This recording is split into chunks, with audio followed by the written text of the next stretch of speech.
welcome to another video episode of my podcast. My name is Cheryl, and this is Cappuccino Crafts, my little channel on YouTube, and my corner of the general interwebs where I like to talk about knitting and sometimes crochet and books and sometimes maybe movies or TV and other general life and chatty things that I want to share with you. Thank you so much for choosing to watch this video and spending a little bit of your time with me. I really hope that you enjoy it. Please settle in, get yourself a delicious beverage, and let's have a lovely visit together. So, it is October now. This is Monday, October 4th, and we are officially here in the United States where I live and where I am recording. We are officially in fall and the cozy, cool, colorful leaves season, which I love. This and spring are my two favorite seasons. It's too hard to choose between them, but I love them both. I love the coziness and the colors of fall. I love the moodiness of fall, kind of nostalgic, kind of melancholy, kind of thoughtful. I just love it. And today I am drinking some tea. This is from Yogi Tea. This is the Stress Relief lavender blend. It's got lavender and chamomile and honey. And it's just very refreshing and calming and nice on this chilly afternoon because it is that chilly fall weather here. I'm picking up my knitting. I have not touched my knitting in a couple of weeks, not since the last time I showed it in a video, which is probably a couple weeks ago. So I'm going to start doing some new stitches. I am finishing the second sleeve of my cotton and acrylic kind of summery, but I think this could easily transition into a fall top because I could wear long sleeves underneath it. And I'm planning to, this is gonna be tunic length or like very mini dress length because I'm short and I have a little bit of extra yarn. So I plan to wear it as a tunic with leggings. Anyway, so I am excited to do some stitching after having a little break. Things have just been busy. Busy but fine. Yeah, and for about the last 10 days I have been looking after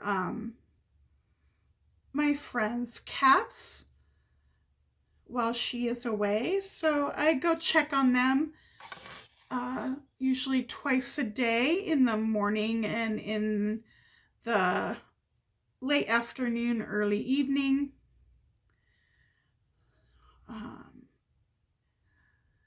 So that's kind of how things have been here. I hope that you are doing well. I wonder what you might be working on for your crafting or maybe any other creative projects. yeah, and feel free to let me know and chat about any of that kind of stuff or what you're reading.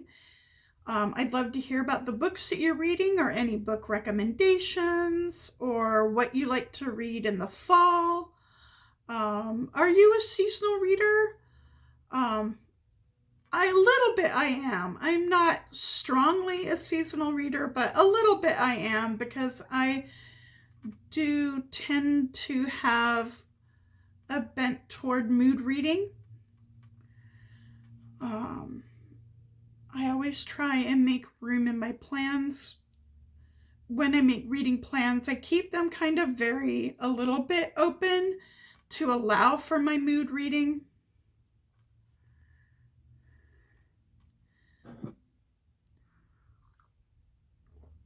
And I think let's talk about the book goodness.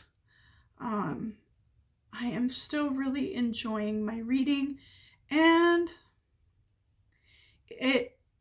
the September Magical Readathon hosted by G of Book Roast, that is finished, and I successfully completed my novice path. And so next year in April, I will be able to start my studies at the Orilium Academy.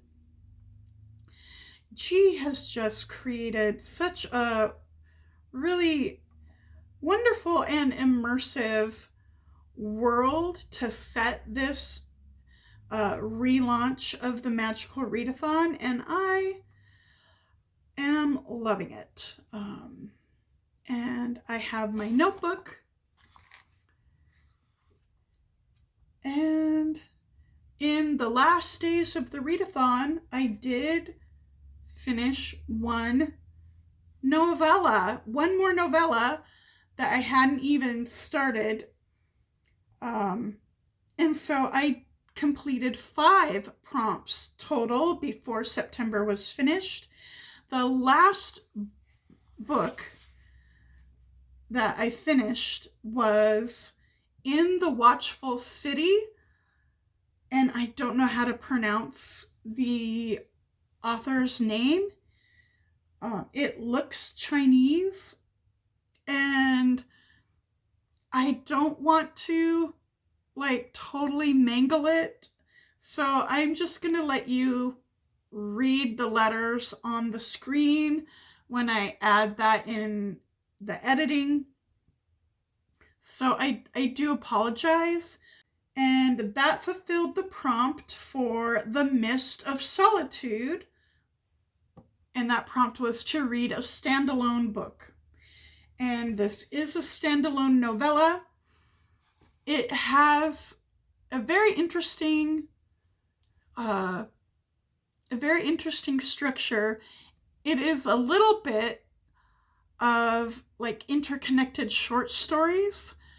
And there is a framing story that keeps coming back.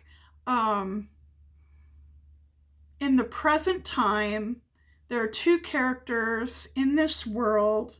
It's a sci-fi future world, but there is a lot of biotechnology, which is very interesting, and it feels very futuristic and very different from our world. In the present time of their world, there are 2 characters, and essentially Anima and Vessel are swapping stories with each other. Anima is from this city, and Vessel is from other places. Those short stories talk about different people in different places in this world, in different times. They're not all set in the same time.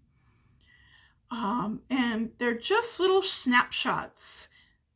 And we get these little snapshots of world building, And these snapshots also build on the themes. And the themes are very, very forward. This is very much like about the themes and ideas and the characters, how they are reacting to the themes and how they are understanding the world. There's a lot of borders in different kinds of contexts. There's life and death. There's a lot of life and death in these stories, and the borders between life and death, and political borders, borders of gender and gender roles. There are a lot of non-binary characters, and they don't even all go by the same pronouns. There are, it's there, yeah, so there's like every kind of border in different areas, and crossing borders, breaking borders. There's also themes of identity, and there's also some very intense scenes with some violence. And then there's also the content warnings. The author actually gives content warnings in the front of the book, so I appreciate that. I'm having trouble forming the words. This is it felt very experimental in the structure a bit, although that's having interconnected short stories isn't really experimental or new. That's happened for forever, but the writing and the presentation of it just felt very experimental. It felt very fragmented because of the structure of the just little snapshots of stories. The world building, there was some world building, but it's also not complete. There are so many questions unanswered. There are so many things to think about with the themes and to,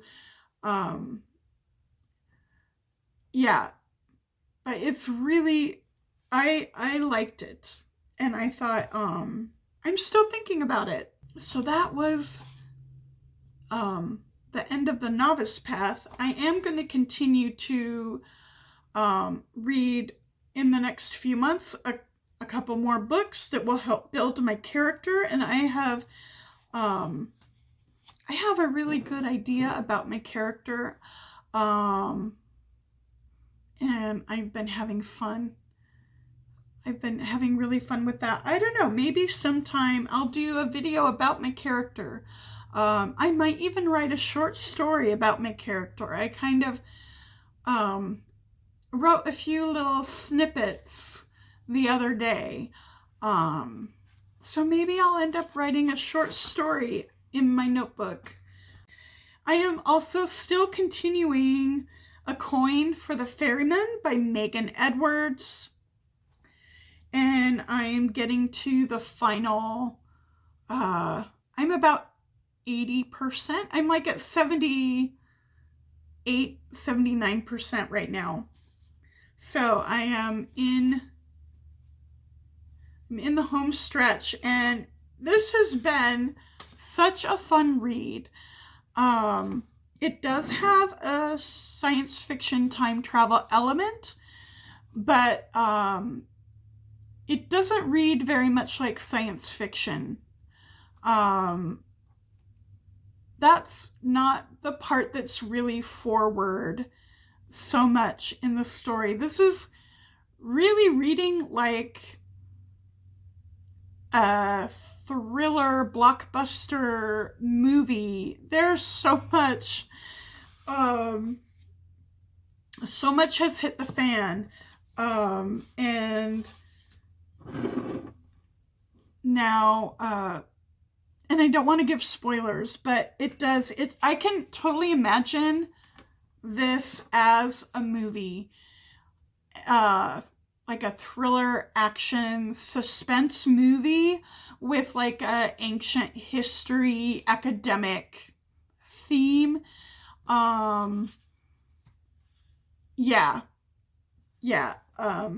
They did, the project is a time travel project, and to test the time machine that they built, they decided to bring Julius Caesar to the present day, and now things are kind of crazy. The team already, this team is a mess. It's a soap opera with this team, and things have gone just totally sideways, and it's becoming like very suspenseful and action. Characters are on the run. There was, yeah. And another fun thing that I am enjoying about this book is it takes place a good part of the book, and one of the main, or I'd say arguably the main character, or one of the two main characters, is from Las Vegas, and a good part of the book takes place in Las Vegas, and the author is from Las Vegas. So you can tell that she really knows that setting, and it's really fun how she's using that setting in the story, and just the atmosphere that it's giving, and kind of the fantastical, very theatrical nature of the Las Vegas Strip. I'm also continuing Royal Assassin by Robin Hobb. This is the second book in the Farseer trilogy, and I am over 50%. I think I'm approaching 60% of the way through, and I'm really liking it. I'm starting now to, these characters are like starting to live in my head, and they feel like real personalities, real people. And I'm starting when, like, Fitz is generally a good person. He has principles that are mostly good principles, and he tries to follow them. He tries to make things better instead of making things worse. And he is a character that I like. But he also has these blind spots. He's so smart about some things, so smart. But he has these major blind spots in other areas, and sometimes they lead him to really make bad decisions, or stupid decisions, really. Mostly stupid decisions that are not going to help, that they're going to just cause him more pain, and just not have the result that he wants. And so he says stupid things. And you're just like, so I find myself just like talking back to Fitz while I'm reading it. And then there's a certain villainous character that I hate so much. And it's to the point now when he comes on page, I'm like swearing out loud. In the story, the things that we're learning in this book, we're just about to go on a quest now. We're at the point where there's going to be a quest, and I'm excited for what they might find out and what they can learn about the elderlings. The elderlings, really, nobody knows hardly anything at all. They're kind of mythological. Nobody even really is sure that they were real. Just a couple other bookish things I wanted to mention today. This confession time. Book confessions. I have a problem reading nonfiction. There are nonfiction books that I am interested in reading in topics that I really do want to know more about, that I really am very interested in, but I have just this mental hurdle, this mental block I have trouble breaking through to make myself pick them up. I just returned that book I showed weeks and weeks, I know, maybe months ago, that I wanted to read about. The book is Conflict is Not Abuse. That's the title, by Sarah Schulman. And I was going to read it a couple months ago. I had it for the library. I kept it. I renewed it. I can't renew it anymore. I took it back today, and the whole time I had it, I never opened it. I did not read a word. I didn't look at a page. It just sat.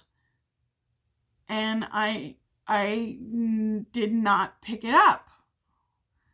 And I had to take it back. And then, early this year, I did check out a digital ebook of a nonfiction book called Ace by Angela Chen, about asexuality and what asexuality's, what it is, and also what it can show us about how our society and how mainstream culture is just completely saturated and centered on sex.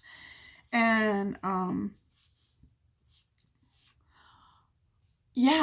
so, and how that affects us. And I really wanted to read it. I got the ebook. I had it in my Libby app.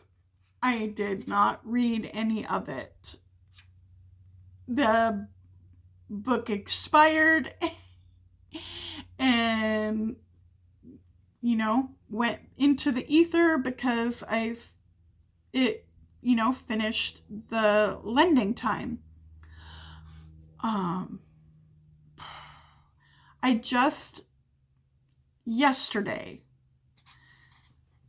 looked it up in Libby and checked it out. It was available I didn't have to put it on hold. It was available right now, so I checked it out yesterday. Again, that book is, one more time, that book is Ace by Angela Chen.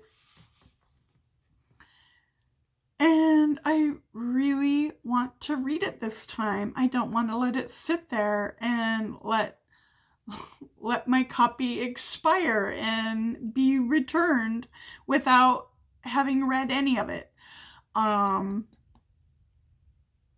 So yeah, I think in my brain, I associate reading nonfiction as being work. I think of it as studying, as work, as, yeah. And when I think about picking up that book, my mind just says, I don't want to work right now. I want to have a story. I don't want to be working right now. And so I'm like, I want a fun story. And so I just need to get over that. I just need to punch through that mental wall and just read it, because there are things I do want to learn. And there are things that I'm interested in nonfiction. And so I want to follow through with those things that I'm interested in exploring. I think I've been chatting for a long time. I feel like I have. And I don't really have anything else that I want to talk about with you all. So I hope that you are doing well. I hope that whatever creative projects you've got going, that that you're enjoying them. I hope that the books that you're reading are interesting, and I hope that you and all your family and all your loved ones are safe and well. Please take care, and see you next time. Bye-bye.